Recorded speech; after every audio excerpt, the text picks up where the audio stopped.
Está grabando. Bien. Entonces voy a hacer grande mi pantalla. ¿Sí pueden verla? Sí. Ok, muy bien. Entonces vamos a hablar sobre propiedades de la materia. Entonces, si vamos a hablar sobre propiedades de la materia, primero hay que definir qué es la materia. ¿Alguien recuerda qué es la materia? ¿Cómo definimos materia? Todo aquello que podemos tocar. Sí, en realidad la materia es todo aquello que percibimos con nuestros cinco sentidos, ¿no? Que es de manera del tacto, del gusto, del sabor, oído, etc. Pero además tiene otra característica, que la materia es un objeto que ocupa una masa y un espacio. Es decir, siempre va a tener, siempre va a estar ahí. Ajá. La materia es todo aquello que ocupa una masa y un espacio. ¿Ok? Digo, va a tener un valor de masa y también va a tener un valor de ¿qué? De volumen, ¿no? Entonces es importante entender esa parte, que la materia, o cuando hablamos de materia, ¿de qué estamos hablando? Estamos hablando de todo aquello que podemos percibir con las manos y que además eso que estamos percibiendo, bueno, no solo con las manos, sino en general con todos nuestros cinco sentidos, además de que nosotros lo percibimos, también esa cosa puede tener una masa y un espacio.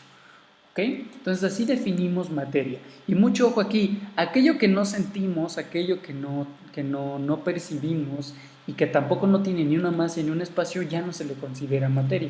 Que sí existe, que es la antimateria. Pero es algo muy complejo, ni siquiera yo lo entiendo. ¿Ok? Es algo muy, muy complejo.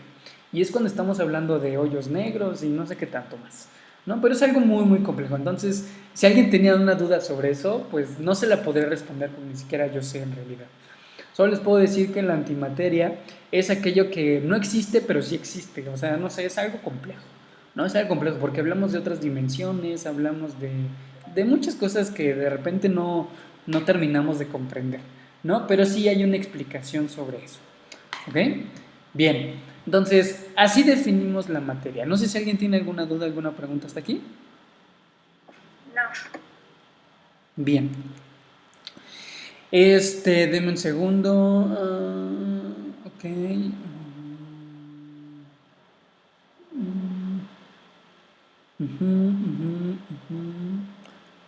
Ok, ok. Excelente, muy bien. Entonces, ¿por qué nosotros estudiamos la materia? Bueno, estudiamos la materia para entender diferentes fenómenos o entender diferentes características. ¿Ok? Entonces, la materia la podemos estudiar de acuerdo a dos clasificaciones, que son las propiedades físicas y las propiedades químicas de esa materia. Recuerden que cuando hablamos de materia hablamos de cualquier cosa, no solamente de algo en específico. Hablamos de cualquier cosa. Porque todo aquello que ocupa un lugar y un espacio, que ocupa un espacio y tenga una masa, y que aparte pueda ser percibido, se le considera materia. Entonces, ¿qué puede ser materia? Una computadora, una mesa, una silla, un vidrio, una llanta, todo puede ser materia, mientras nosotros lo percibamos y sepamos que ahí existe. Entonces, esta materia nosotros podemos clasificarlo de acuerdo a sus propiedades. Es decir, propiedad, ¿qué significa? Es algo, si nosotros definimos propiedad, es algo que lo caracteriza, ¿no? Una propiedad. Entonces, estas propiedades pueden clasificarse en propiedades físicas y propiedades químicas. ¿Qué son las propiedades físicas? Son aquellas propiedades que no cambian la naturaleza de la materia. Es decir, pueden sufrir un cambio, pero ese cambio únicamente es externo. Ajá. Algunas de las propiedades físicas que nosotros estudiamos son la temperatura, por ejemplo, la temperatura de fusión y la temperatura de ebullición, que son dos cambios en el estado de la materia. La temperatura de fusión se refiere a cuando pasa de un sólido y a un líquido, es la temperatura necesaria para poder pasar de un sólido a un líquido, y la temperatura de ebullición es la temperatura necesaria para pasar de un líquido a un gas o de un sólido a un gas. Es decir, es un cambio en las propiedades físicas. Porque, por ejemplo, si ustedes tienen agua, ¿no? Supongamos que aquí tenemos un charquito de agua, ¿no? ¿Qué pasa si esta agua la enfrían, si le ponen hielo o si la meten al congelador? ¿Qué sucede a esta agua? ¿Qué le sucede? ¿Qué le sucede a esta agua? Si nosotros le bajamos mucho la temperatura. Se convierte en hielo, correcto.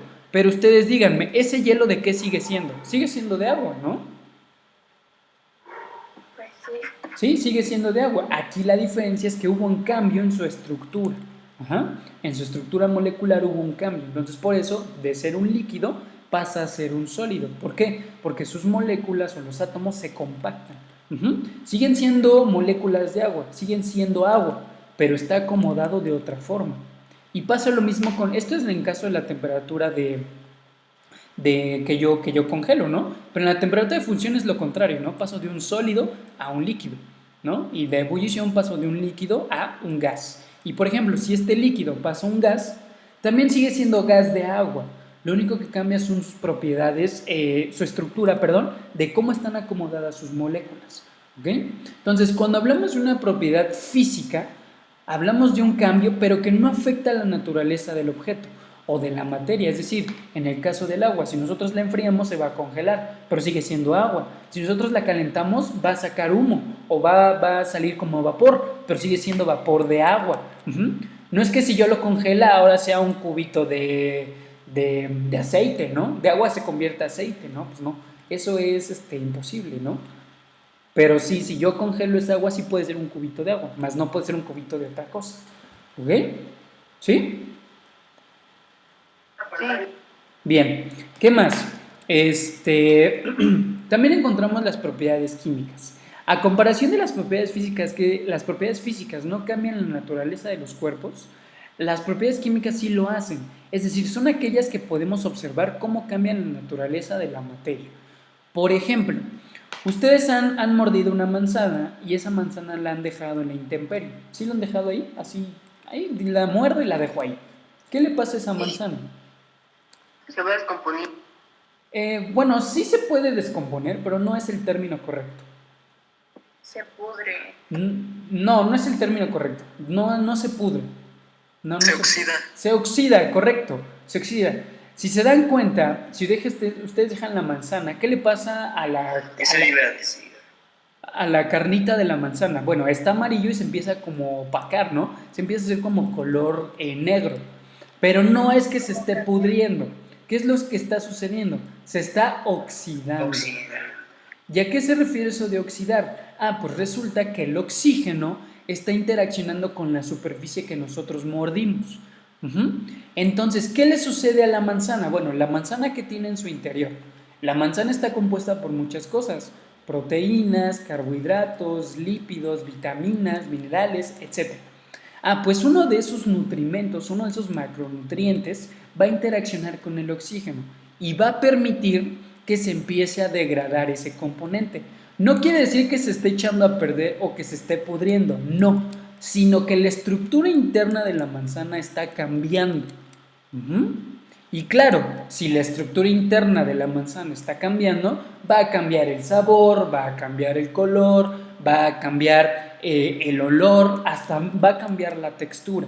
¿Por qué? Porque yo estoy cambiando la estructura interna de la manzana. Ahora se preguntarán, ¿esto puede ser reversible? Es decir, ¿puedo desoxidar una manzana? Sí, sí se puede. Sí se puede, pero necesitamos otras cosas, ¿no? Que no voy a entrar en eso, que no nos interesa. Pero sí se puede quitar esa oxidación de la manzana. Y no solamente pasa con la manzana, pasa con todos nuestros alimentos. Pasa cuando los freímos, pasa cuando los ponemos al vapor, o sea, nuestros alimentos sufren una serie de cambios que van a permitir que su estructura interna cambie. Por eso podemos hacer chicle a partir de un árbol, por eso podemos hacer chocolate a partir del cacao, por eso podemos comernos la carne.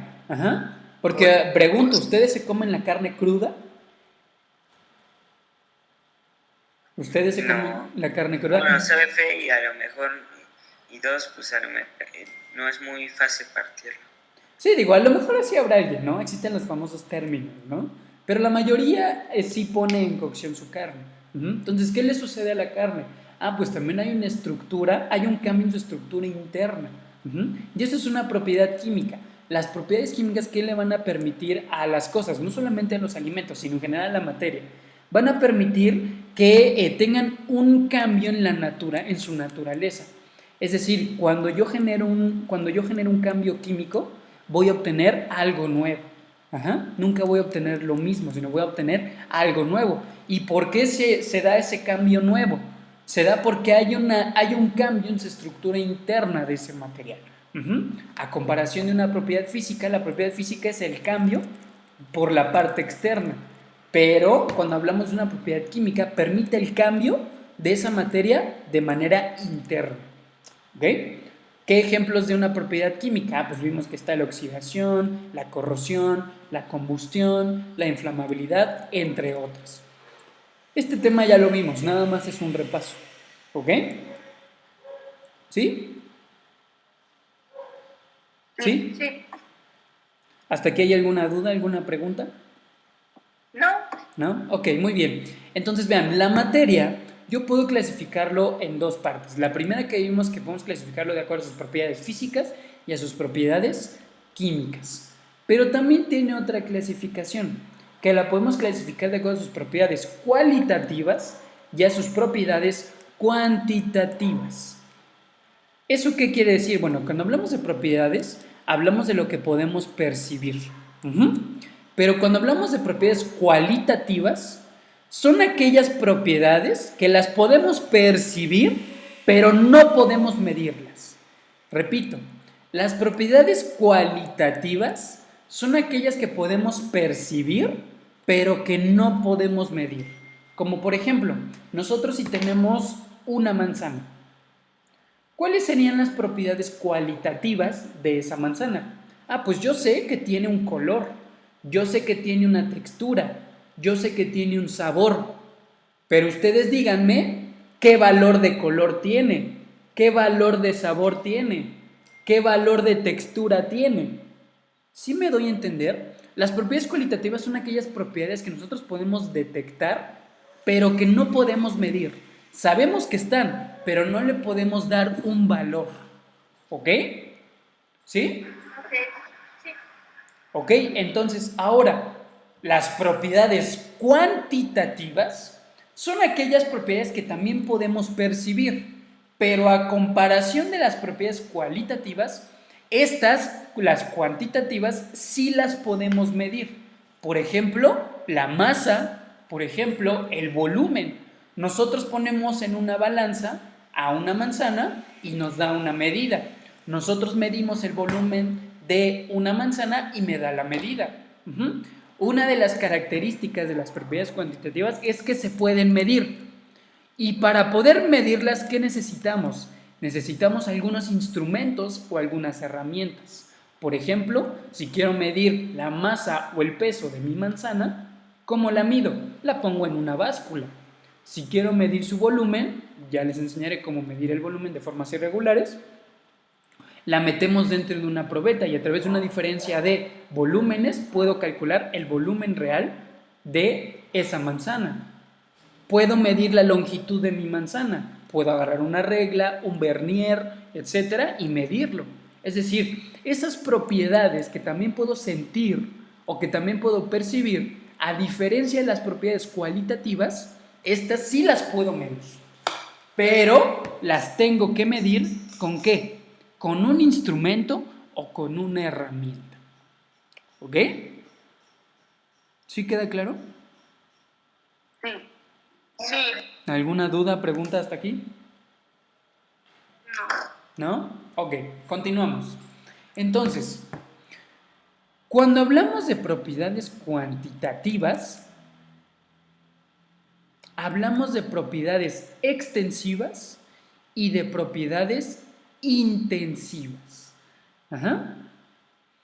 ¿Cuáles vamos a hablar o de cuáles vamos a hablar? Vamos a hablar de las que son extensivas. Es decir, las propiedades cuantitativas tienen otra clasificación, que son propiedades extensivas y propiedades intensivas. ¿Qué es una propiedad extensiva?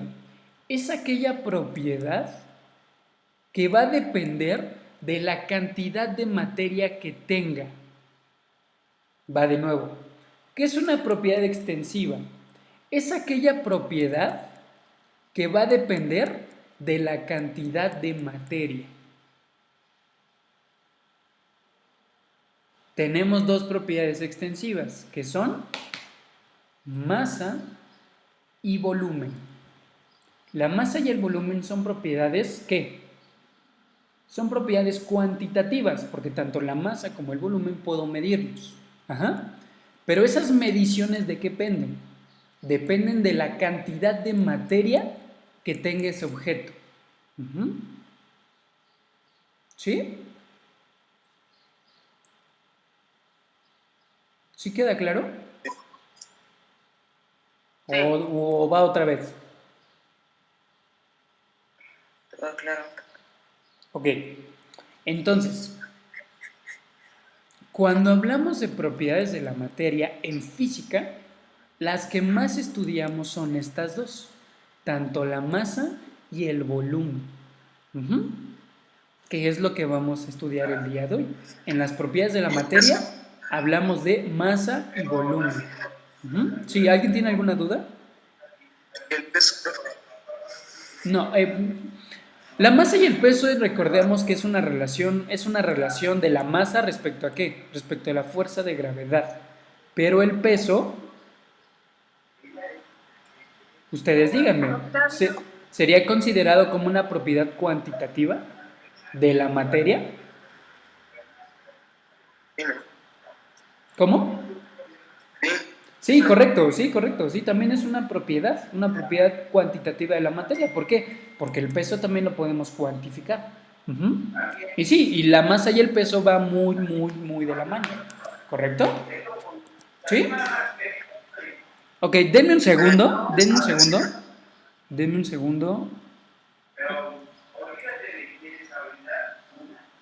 Ah,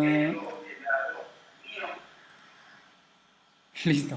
Una disculpa, es que creo que Octavio tenía su micrófono prendido. Pero ya, ¿no? Sí, eso era lo que le iba a decir, profe. Ok, una disculpa. Bueno, entonces vamos a continuar. Entonces, cuando hablamos de propiedades cuantitativas, ¿de qué hablamos? Hablamos de aquello que podemos tocar, que aquello podemos percibir, pero que también podemos medir. Estas propiedades cuantitativas se dividen en dos, en aquellas que son extensivas y en aquellas que son intensivas.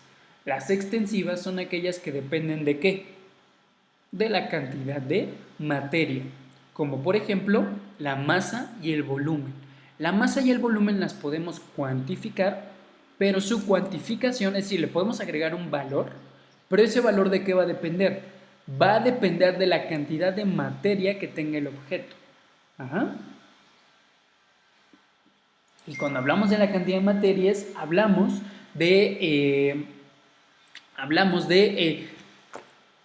qué tantas moléculas tiene por dentro esa sustancia, ¿ok? Pero eso lo tomamos un poco más en química, ¿ok? No quiero que se les hagan bolas. ¿Qué es lo que quiero que entiendan con esto? Que si yo tengo, por ejemplo, una pelota, esta pelota yo puedo ver sus propiedades de la materia, o sus propiedades, ¿no? Quitamos la palabra materia y ponemos propiedades de la pelota. Yo puedo medir esas propiedades de la pelota. Ajá. ¿Qué propiedades de esa pelota puedo medir? Puedo medir sus propiedades físicas y sus propiedades químicas. Si hablamos de sus propiedades físicas, ¿de qué estamos hablando? Podemos hablar de su masa, por ejemplo, ¿no? Podemos hablar de la temperatura de fusión de esta pelota, la temperatura de ebullición, su densidad, su volumen. Ajá. Si hablamos de las propiedades químicas de esta pelota, podríamos hablar de qué pasa si yo la quemo, qué pasa si yo le agrego ácido, qué pasa si le agrego algo que modifique su estructura interna. Ajá. Principalmente eso, ¿no? ¿Qué pasa si yo la quemo? ¿Qué le pasa a esa pelota? ¿Qué le pasaría si yo la quemara? ¿No? Se volvería ceniza. Pero ¿qué es ahora esa ceniza? Ya no es pelota, sino ahora es ceniza, ¿no? ¿No más bien se derretiría? ¿Cómo? ¿No más bien se derretiría? Pues sí, puede haber varios casos, ¿no? Se derrite, pero si se derrite se convierte en ceniza. Sí, puede haber muchos factores, pero a lo que voy es, ¿qué pasa si yo la quemo? Pues ya no va a ser una pelota, va a ser otra cosa, ¿no? ¿Y por qué se volvió otra cosa? Ah, porque hubo un cambio en su estructura interna. Ujú. Pero cuando hablamos de las propiedades físicas, no hablamos del cambio interno, sino hablamos del cambio externo. Ajá. Ahora, si nosotros quisiéramos medir las propiedades cuantitativas de esta pelota, ¿qué podríamos medirle a esta pelota? Podríamos medir cuánto pesa, o cuál es su masa, cuál es su volumen, cuál es su densidad. Es decir, son propiedades que yo puedo cuantificar de esta pelota. ¿Y de qué van a depender esas propiedades? Van a depender de la cantidad de materia que tengan, es decir, de qué tantas moléculas tiene esa pelota. Y dependiendo del número de moléculas que tenga esa pelota, va a ser la cantidad de materia. Y esa cantidad de materia yo la puedo medir o yo le puedo agregar un valor. ¿Cómo le puedo agregar el valor? Pues a lo mejor pongo mi pelota en una báscula y esa báscula me va a dar un valor de cuantificación. O yo mido su volumen, o yo mido su densidad. Y yo puedo cuantificar esos valores. ¿Ok? ¿Sí? ¿Hasta aquí alguna duda? No. No. Bien, entonces, ok. Entonces, las dos propiedades cuantitativas que nosotros estudiamos es la masa y el volumen. Ajá. Entonces, ¿qué es la masa? Ya habíamos visto un poco en un tema que era masa y peso, ¿no? Entonces, vamos a repetir lo que es la masa. La masa es la cantidad de materia que compone algo. Ajá. Entonces, de acuerdo al sistema internacional, ¿cómo medimos la masa? La masa la medimos con kilogramos. ¿Y cómo es que nosotros podemos medir la masa? Pues porque ponemos la pelota en una báscula, ¿no? Y de esa manera podemos medir la masa de un objeto. ¿Ok? Y vean, ¿por qué es una propiedad física? Porque nada más estoy midiéndolo de afuera. Si yo peso una pelota, no se convierte en un vaso, ¿o sí? Ustedes díganme. O no se convierte en agua esa pelota si yo nada más la pongo en una báscula, si yo nada más mido su masa. ¿Ustedes han visto que suceda eso? No, ¿verdad? ¿No? Entonces por eso la masa es una propiedad física, porque estoy midiendo su parte exterior. ¿Correcto? Bien. ¿Hasta aquí alguna duda? ¿No? Ok. La siguiente propiedad es el volumen. ¿Qué es el volumen? Es la cantidad de espacio tridimensional que ocupa un objeto en un líquido. Va de nuevo. ¿Qué es el volumen? Es el espacio tridimensional que ocupa un objeto en un líquido. Ajá. Es decir, si yo quiero medir el volumen de cualquier objeto, tengo que medirlo en un líquido. ¿Por qué? Porque ustedes díganme, ¿yo puedo medir el volumen de un objeto, de un sólido? ¿Puedo medir el volumen? Sí, sí puedo medirlo, pero indirectamente, no directamente. Ajá. Va de nuevo. Un objeto, sea cual sea el objeto, por ejemplo, una caja. Ajá. ¿Cómo mediría el volumen de una caja? Pues hay diferentes métodos. Ajá. Pero no hay un instrumento que me mida el volumen de esa caja. Yo tendría que utilizar alguno de esos métodos para poder calcular el volumen de esa caja. Pero no es como que lo ponga en una báscula o en algún instrumento, en alguna herramienta y me mida el volumen de esa caja. Entonces, una de las formas de medir volumen es a través de líquidos. ¿Por qué? Porque los líquidos en realidad sí se miden a través de volúmenes, pero los sólidos no. ¿Ok? Los sólidos es muy complicado medirlos a través de ¿qué? A través de un objeto, ¿no? Perdón, de una herramienta o de un instrumento. Entonces, vean, cuando hablamos de volumen, estamos hablando de el espacio que ocupa esa materia dentro de un líquido. Ajá. ¿Cómo medimos los volúmenes? Los volúmenes los medimos con litros, mililitros, centímetros cúbicos, metros cúbicos. Ajá. Tenemos diferentes unidades de medida para medir volumen. ¿Y qué instrumentos medimos para medir volumen? En el caso de líquidos tenemos probetas, tenemos jeringas, pipetas, buretas, ¿no? Son algunos instrumentos o herramientas que utilizamos ¿para qué? Para medir volúmenes, ¿ok? Entonces vean, tanto la masa como el volumen son propiedades físicas, que les podemos asignar un valor. ¿Por qué les podemos asignar un valor? Porque las podemos medir a través de un instrumento, o en el caso de los volúmenes, si no es a través de un instrumento, los podemos medir de manera indirecta. Es decir, no necesariamente con un instrumento, pero sí con la ayuda de otro, sí con la combinación de varios instrumentos. ¿De qué depende la masa y el volumen? Van a depender de la cantidad de materia que estos tengan. ¿Ok? Entonces vean, son propiedades físicas sumamente importantes para poder entender ¿qué? Para poder entender la cuantificación de lo que yo estoy estudiando. Porque a través de esa cuantificación yo puedo diferenciar mis materiales. Uno tendrá un diferente volumen, otro tendrá una diferente masa, otro tendrá una diferente densidad, etc. ¿Ok? ¿Sí? ¿Sí? ¿Dudas, preguntas hasta aquí? No. No. Bien. Entonces, ¿cómo medimos la masa? La masa la medimos con una balanza, ¿ok? No tenemos otro método de calcularlo, ¿ok? Si yo nada más quiero medir la masa de un objeto, ¿qué es lo que tengo que hacer? Tengo que colocar mi objeto en una balanza. ¿Para qué? Para que me dé la masa o el peso, ¿no?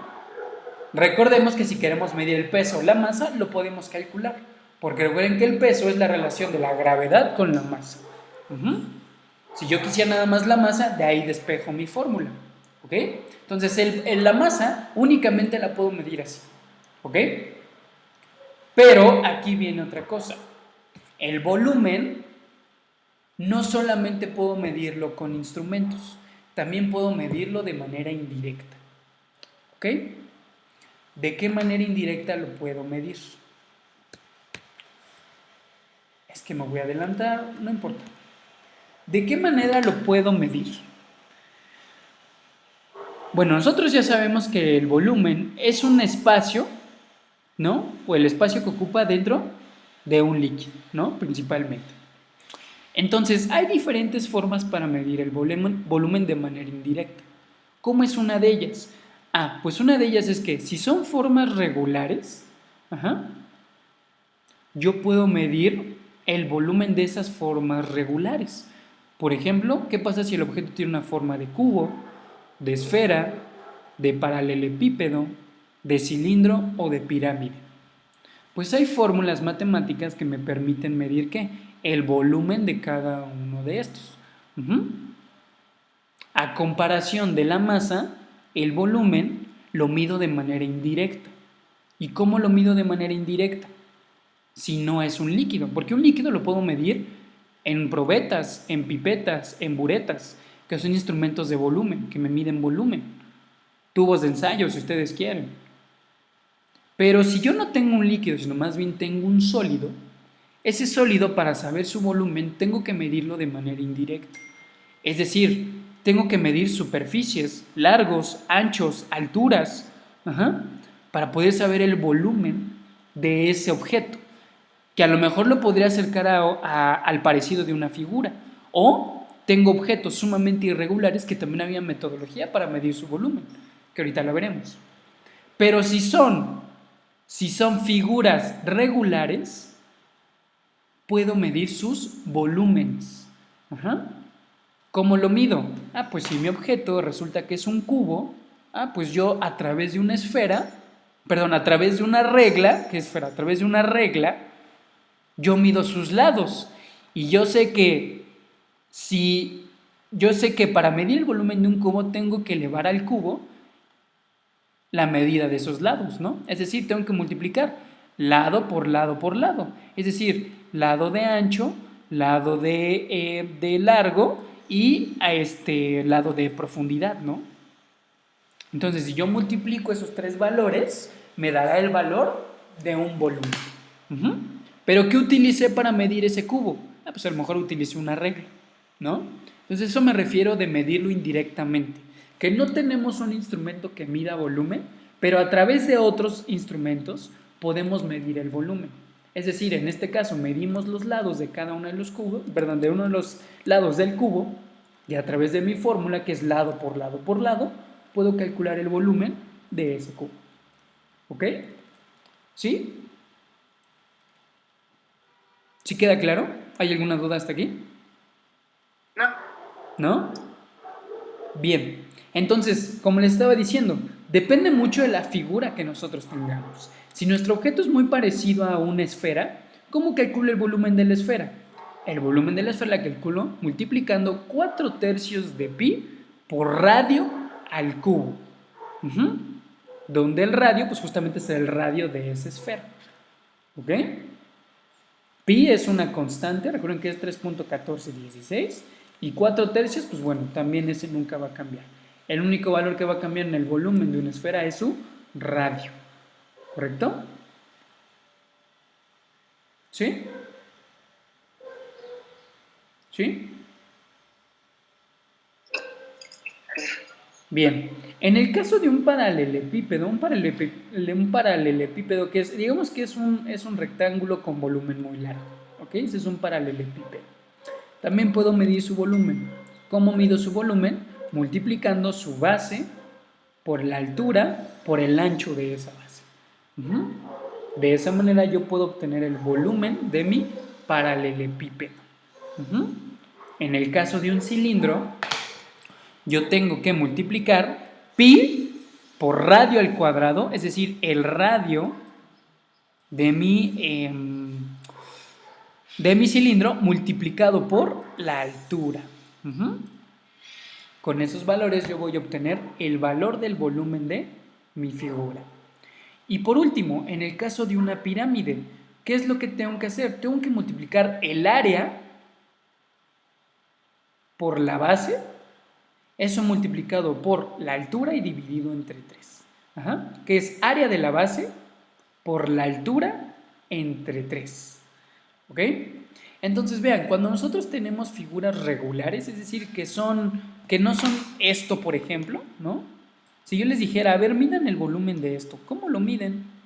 El volumen de esto que acabo de dibujar. ¿Cómo lo miden? No sé. Sí, quién sabe, ¿no? Todavía no sabemos. Pero si tenemos figuras sumamente regulares, podemos aplicar fórmulas matemáticas que nos ayudan justamente a saber cuál es el valor de su volumen. ¿Ok? ¿Sí? Sí. ¿Dudas, preguntas hasta aquí? No, profe. Bien. Ahora, ¿cómo es que yo puedo medir el volumen de una figura irregular?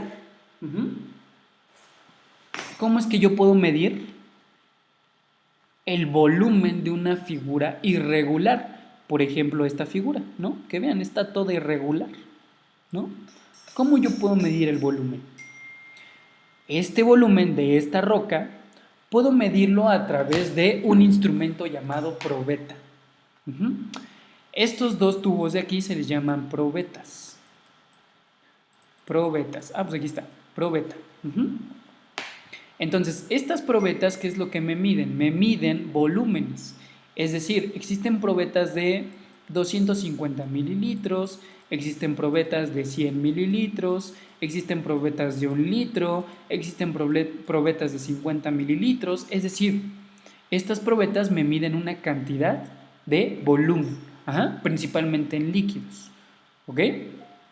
Entonces, para yo medir una forma irregular, ¿qué tendría que hacer? Primero tendría que tener mi probeta. Y tendría que llenarla de agua hasta cierto volumen. Por ejemplo, llenarla hasta 50 mililitros. Yo le echo agua, veo hasta dónde son 50 mililitros y hasta ahí la dejo. Ujú. Entonces, para poder medir el volumen de esta figura, de esta de aquí, más bien de esta roca, lo que tengo que hacer es echar a la probeta esta roca. Ujú. Y cuando echo a la probeta esta roca, ¿qué le va a pasar a este volumen? Este volumen va a crecer. Ajá. Este volumen va a crecer. A lo mejor en un principio estaba en 50 mililitros, pero ahora este volumen se encuentra en 60 mililitros. Ujú. Entonces vean, esta roca, ¿qué fue lo que hizo? Cuando yo le eché a mi probeta, este volumen aumentó. ¿Y por qué creen que ese volumen aumentó? Del agua. ¿Por qué creen que aumentó el volumen de agua? ¿O por qué aumentó la cantidad de agua? Porque se sumó el volumen. Sí, correcto. ¿Por qué? Porque este agua como tal ya tiene un volumen. Ajá. Y el agua también tiene materia, también tiene cierta cantidad de materia. Si yo le agrego más materia, pues claro, el volumen va a aumentar, ¿no? El volumen de esta agua va a aumentar. Pero yo no quiero saber el volumen de agua, pero yo no quiero saber el volumen del agua. Yo quiero saber el volumen de quién, de la roca. ¿Ok? Entonces, para medir el volumen de esta roca, ¿qué es lo que tendría que hacer? Tendría que hacer una diferencia de ¿qué? Del volumen final menos el volumen inicial. Es decir, restar de volumen 60 mililitros menos 50 mililitros. Y esto me da como resultado 10 mililitros. Por lo tanto, si me preguntaran cuál es el volumen de esta roca, que es una forma irregular, mi respuesta sería 10 mililitros. Y vean cómo medí el volumen de una figura irregular. Lo medí a partir de un instrumento, que es una probeta. ¿Podemos medirlo de otras maneras? Sí. Sin tener probeta, sí, sí se puede. Pero aquí ya requerimos otras cosas, como por ejemplo integrales o derivadas.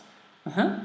Si queremos saber el volumen de una figura, tendríamos que integrar, tendríamos que derivar, ¿de acuerdo acá? ¿De acuerdo a qué? De acuerdo a áreas específicas. Tendríamos que dividir nuestra roca en áreas que nosotros podamos encontrar.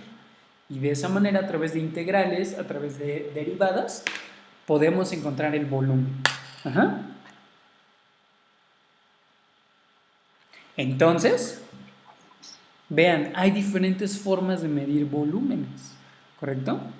Y yo les enseño esta porque esta está en su programa, pero más adelante verán la que les dije hace rato, que medirán volúmenes a través de qué, o áreas de una forma irregular, a través de qué, de integrales, a través de derivadas. Lo van a aprender en algún momento en la prepa. Pero es importante que ustedes sepan que existen diferentes formas de medir el volumen. La más conocida es esta, a partir de diferencia de volúmenes. Claro, teniendo como referencia ya un volumen, que es el volumen de la probeta. ¿Ok? ¿Sí? Sí. ¿Dudas, preguntas Sí. hasta aquí?